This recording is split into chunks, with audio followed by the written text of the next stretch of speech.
നമസ്കാരം. കമ്പ്യൂട്ടറിലെ അദൃശ്യമായ ഡാറ്റ എങ്ങനെ ദൃശ്യമാകുന്നു എന്ന് നോക്കാം. ഈ എക്സ്പ്ലെയിനറിലേക്ക് എല്ലാവർക്കും സ്വാഗതം.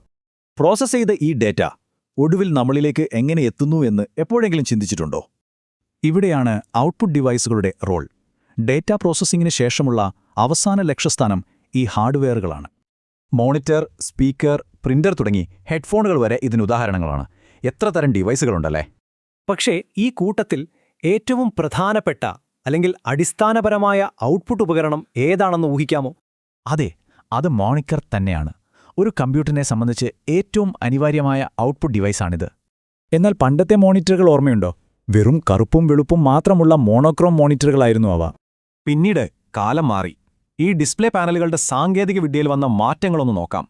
ഏറ്റവും പഴയ മോണിറ്ററുകൾ വലിയ കാഥോഡ് റേ ട്യൂബ്, അതായത് CRT സാങ്കേതിക വിദ്യയാണ് ഉപയോഗിച്ചിരുന്നത്.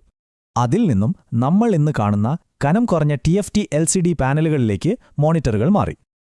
എന്നാൽ ഇന്നത്തെ താരം OLED-യാണ്. LCD-യേക്കാൾ മികച്ച കോൺട്രാസ്റ്റും വ്യൂവിംഗ് ആംഗിളും ഇവ നൽകുന്നു.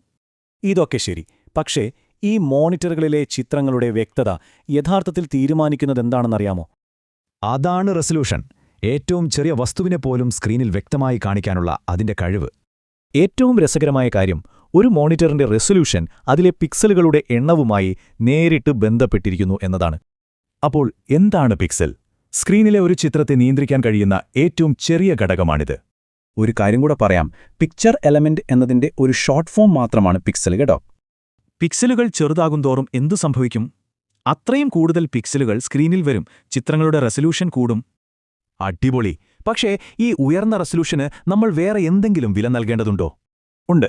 കാരണം ഉയർന്ന റെസല്യൂഷനുള്ള മനോഹരമായ ചിത്രങ്ങൾ നിങ്ങളുടെ ഡിസ്കിൽ കൂടുതൽ മെമ്മറി സ്പേസ് എടുക്കും.